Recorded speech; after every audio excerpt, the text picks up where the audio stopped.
Au Gadiel 24 News, il est 19 h. Merci de nous rejoindre pour l'édition principale. Tout de suite les titres. 99e jour du génocide de l'entité sioniste contre la bande de Gaza. Plus de 23 843 Palestiniens sont tombés en martyrs. Rafah et Khan Younes sont devenus l'épicentre des bombardements.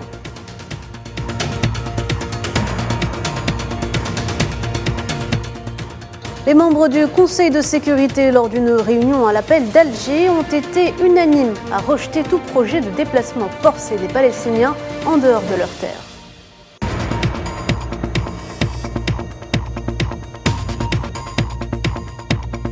Attaque contre le Yémen, plusieurs manifestations de colère ont été organisées dans diverses villes pour dénoncer les frappes.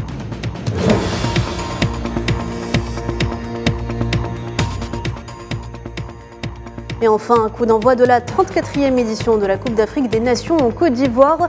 Les meilleures équipes du continent s'affronteront à partir de ce samedi. Nous retrouverons d'ailleurs notre envoyé spécial Faisal Salah Abouaké.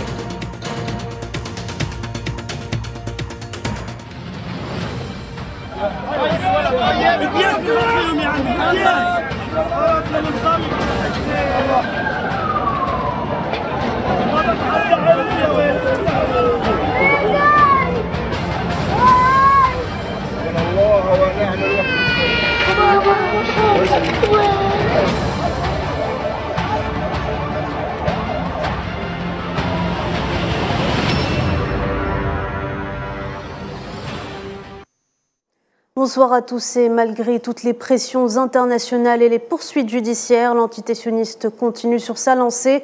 99 jours durant lesquels les civils palestiniens sont tombés les uns après les autres. Depuis le 7 octobre dernier, au moins 23 843 Palestiniens sont tombés en martyrs et plus de 60 000 ont été blessés.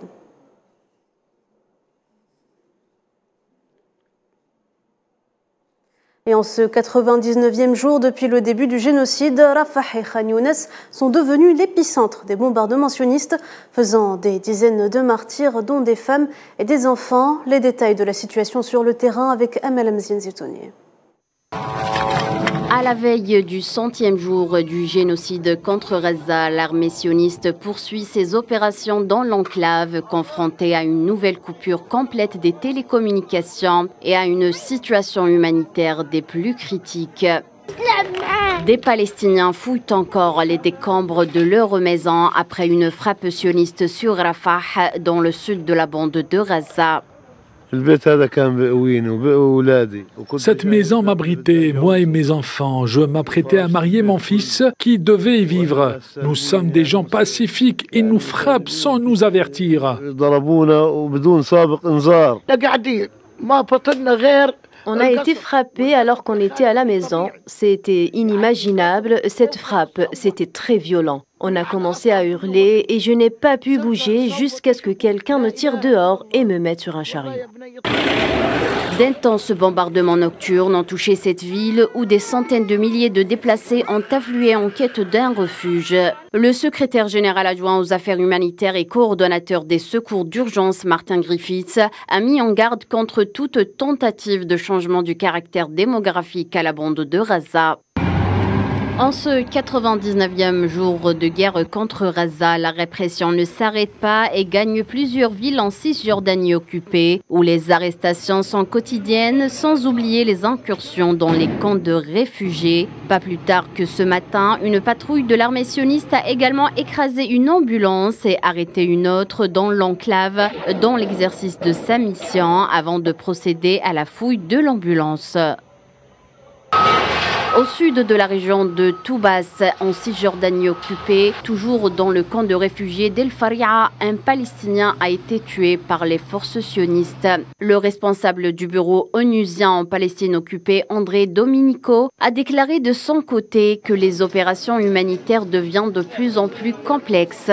L'acheminement de l'aide vers Gaza rencontre des difficultés croissantes selon l'ONU, accusant l'entité sioniste de mettre des obstacles afin d'empêcher l'arrivée des aides, notamment vers les hôpitaux. Les hôpitaux de Gaza n'ont jamais été autant débordés par les flux de blessés palestiniens et les conditions sur place n'aident pas. En plus du manque d'eau et de médicaments, s'est ajouté les ruptures d'électricité. L'hôpital palestinien de Shuhada al-Aqsa à Deir el-Balah, dans le centre de la bande de Gaza, a annoncé vendredi soir une rupture totale du courant et l'arrêt des générateurs électriques en raison du manque de carburant, menaçant la vie de dizaines de patients et d'enfants en soins intensifs.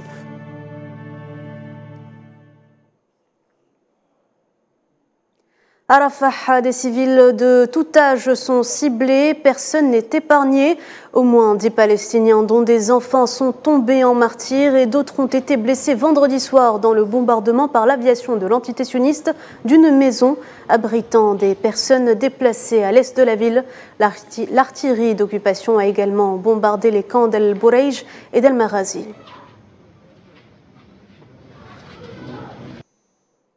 Et à l'hôpital Al-Najjar de Rafah, des Palestiniens tentent d'identifier leurs proches au milieu des cadavres des martyrs dans une morgue improvisée à même le sol. Parmi les victimes, de nombreux enfants. Je vous propose d'écouter ces témoignages.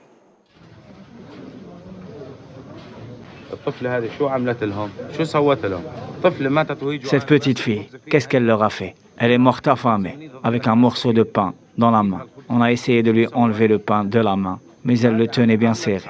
Est-ce qu'elle fait partie de la résistance? C'est ça l'objectif de Netanyahou, la résistance qu'il frappe à Gaza. Ce sont des enfants.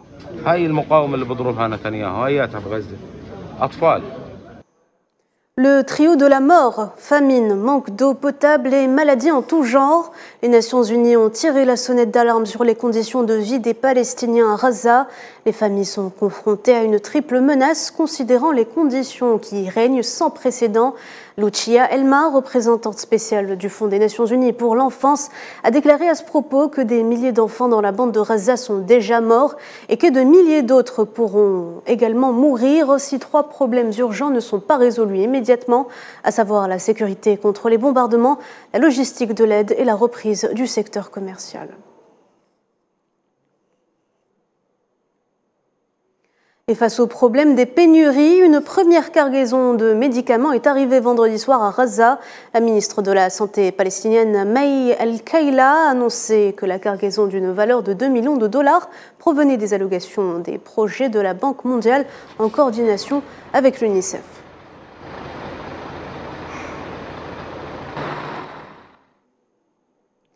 Les cérémonies d'obsèques sont devenues le lot quotidien des Palestiniens. Ils étaient nombreux à avoir participé ce samedi aux funérailles d'un jeune homme de 19 ans assassiné par l'armée sioniste dans le village de Zeita, près de Tulkarem, en Cisjordanie occupée, théâtre d'une escalade des violences.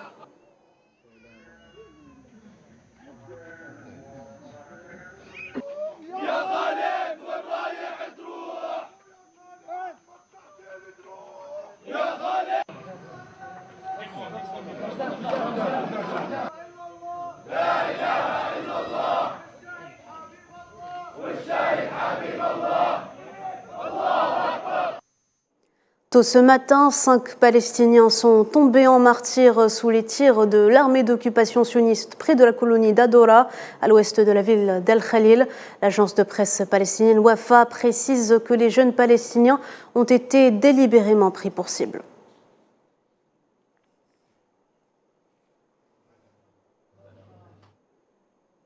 Et les violences ne se limitent pas uniquement à Gaza. Plusieurs autres régions de la Palestine occupée ont été victimes d'incursions avec l'arrestation d'une dizaine de Palestiniens. Plusieurs véhicules militaires sionistes ont pris d'assaut l'entrée de la ville de Qalqilia. Les villes du sud de Naplouse ont également enregistré des incursions sionistes, tandis que 5 jeunes hommes du camp de Aqabat Jabar ont été arrêtés au sud de la ville d'Ariha.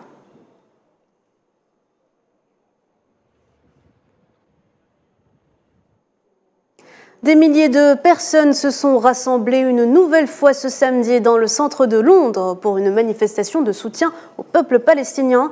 Les manifestants ont brandi des banderoles appelant à un cessez-le-feu et à la libération de cette Palestine occupée depuis trop longtemps.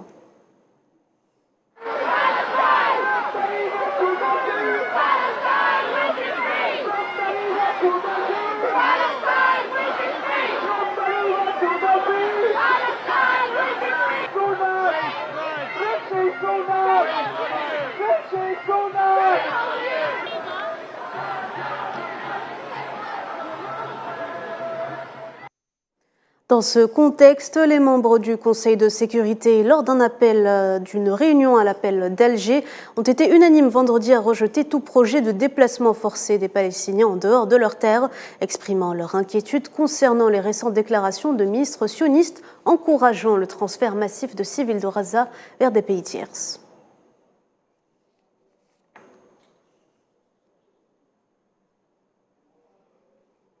Et on en parlait tout à l'heure en titre, l'Algérie a donc appelé vendredi par la voix de son représentant permanent auprès des Nations Unies à New York, l'ambassadeur Amar Benjama, la communauté internationale a rejeté d'une seule voix le déplacement des Palestiniens. L'ambassadeur a d'ailleurs rappelé les déclarations du président algérien Abdelmajid Tebboune, qui a souligné que ce qui se passe à Gaza restera une marque d'infamie dans la conscience de l'humanité. Je vous propose de l'écouter.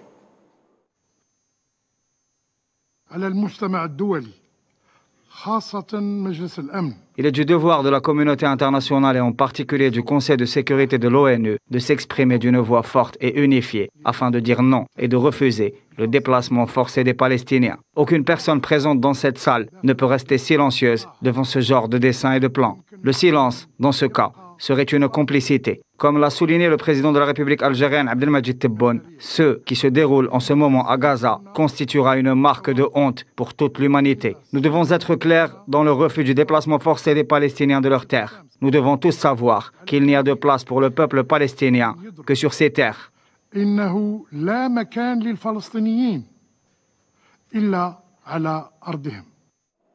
Et la Chine, elle aussi, emboîte le pas. L'ambassadeur chinois Zhang Jun auprès de l'ONU a appelé vendredi à une action ferme pour mettre fin au génocide sioniste à Gaza, insistant sur le fait que tout déplacement forcé de Palestiniens doit être fermement rejeté.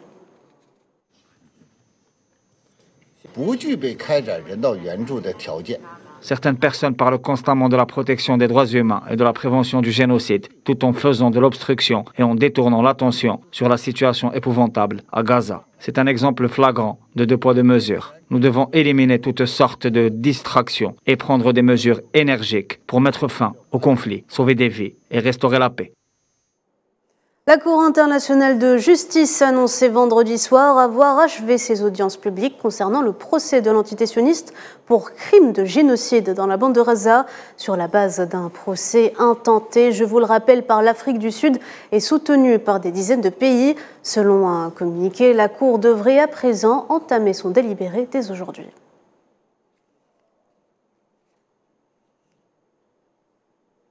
Et concernant le bombardement américano-britannique qui a visé le Yémen, la diplomatie algérienne a exprimé dans un communiqué ses regrets et sa profonde inquiétude face à cette escalade, considérant que cela pourrait porter préjudice aux efforts déployés par l'ONU et les pays de la région en vue de trouver une solution au conflit au Yémen. Alger a également réaffirmé que la question de la sécurité en mer Rouge ne pouvait être résolue en occultant le lien clair entre les attaques et le génocide sioniste à Gaza.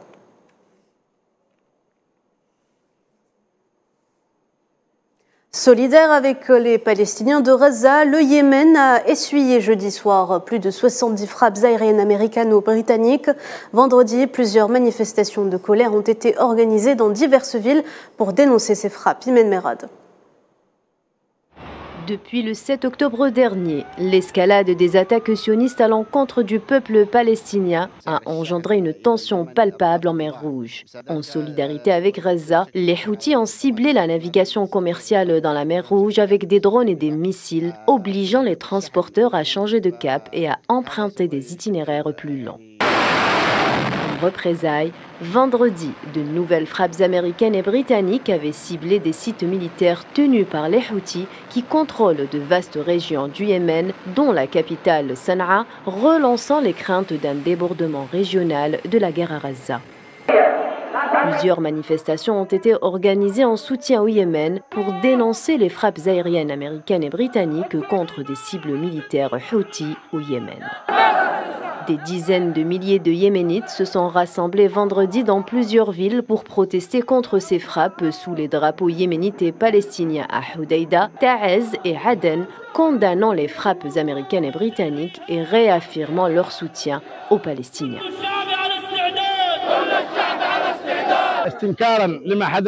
Nous condamnons fermement les frappes américaines et britanniques à Hodeïda et dans d'autres villes du Yémen. Nous voulons leur dire que la souveraineté du Yémen est protégée. Nous n'abandonnerons pas notre soutien aux Palestiniens, même si davantage de souffrances nous sont infligées. À Washington, des militants pro-palestiniens sont également descendus dans les rues de Seattle, brandissant des banderoles hostiles à l'encontre des États-Unis et de la Grande-Bretagne. Lors d'une conférence de presse, le porte-parole de l'ONU, Stéphane Dujarric, a fait part de ses inquiétudes quant à l'escalade des tensions en mer Rouge.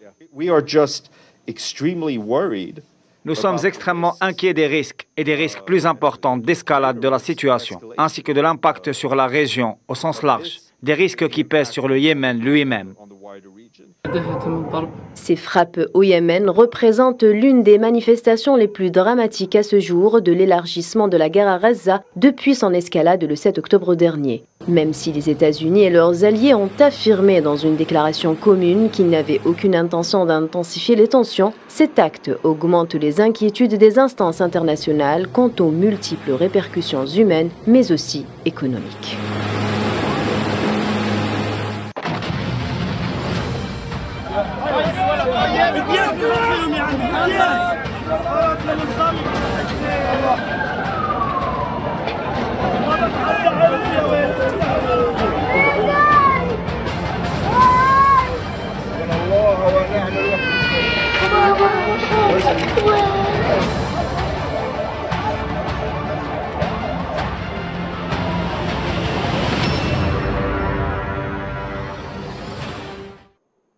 Allez, on passe au reste de l'actualité. Conflit au Soudan. Les Nations Unies ont annoncé que l'aide humanitaire et le matériel de secours ne parviennent qu'à un très petit nombre sur les millions de personnes qui en ont besoin dans le pays.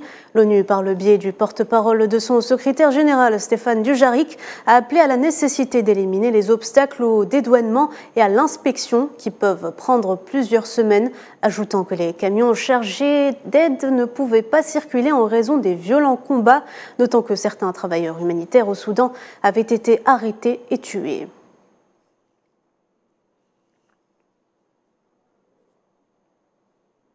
On reste au Soudan, au moins 33 civils ont été tués à Khartoum, dont 23 dans des bombardements de l'armée de l'air sur un quartier du sud-est de la capitale.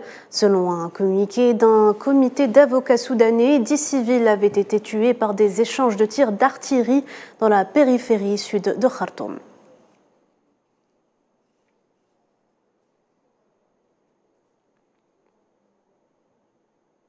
Les Nations Unies en Somalie ont condamné vendredi une attaque au mortier contre un aéroport international de la capitale Mogadiscio, attaque qui avait tué jeudi un membre de l'unité des gardes de l'ONU.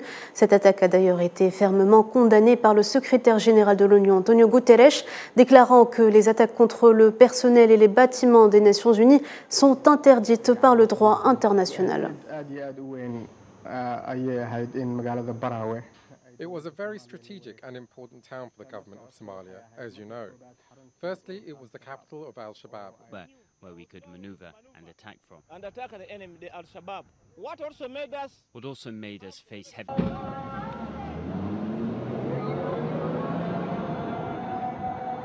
come and bring this population and tell the people of Barawi that Al-Shabaab is gone, is no more, and we are taking charge. The government of Somalia is taking charge.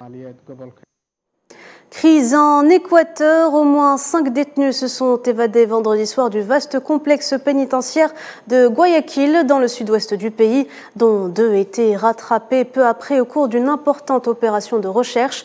Après l'évasion, 2 hélicoptères ainsi que des drones survolaient les alentours de l'immense prison en périphérie nord de la ville pour tenter de localiser les fugitifs.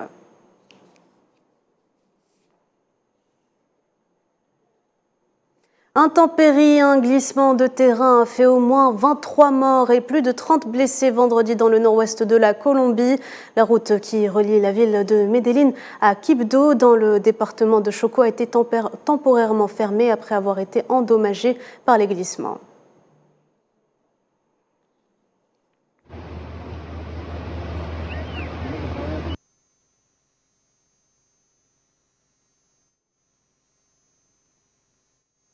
Et dans un pays où l'argent liquide est rare, le gouvernement suédois veut faciliter l'utilisation d'espèces pour l'achat de produits de première nécessité, tels que des aliments ou les carburants. Seuls 8% des Suédois ont payé en liquide de récents achats en 2022 contre près de 40% en 2010, selon un sondage de la Banque centrale suédoise. Un accident dans une mine de charbon dans le centre de la Chine a fait au moins 10 morts et 6 disparus. Le drame s'est produit vendredi dans une mine à plus de 700 km de Pékin, dans la province du Hebei. L'enquête préliminaire évoque un coup de grisou, indique pour sa part l'agence de presse officielle Chine Nouvelle.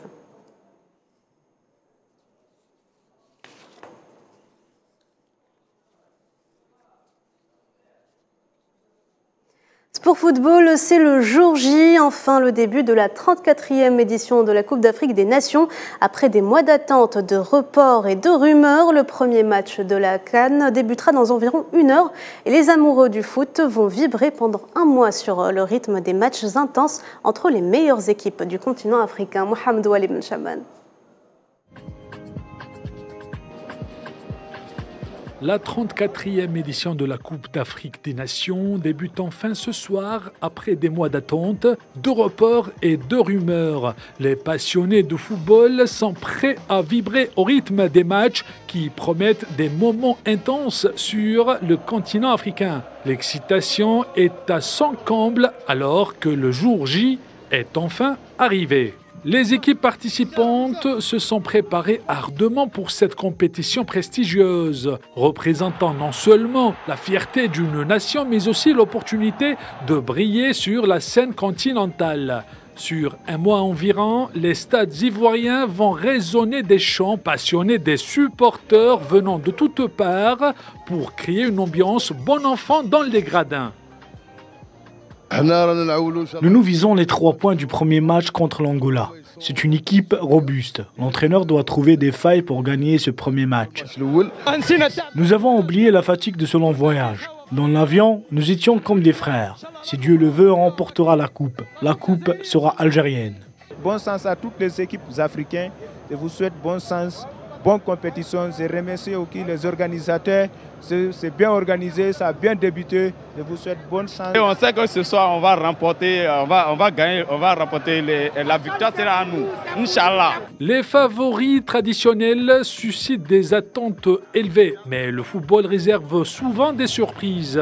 Des équipes moins médiatisées pourraient bien déjouer les pronostics et marquer l'histoire de cette édition. Les enjeux sont élevés et chaque équipe aspire à remporter le trophée tant convoité. Les fans peuvent s'attendre à des émotions fortes, des retournements de situation et des moments de génie magnifiques.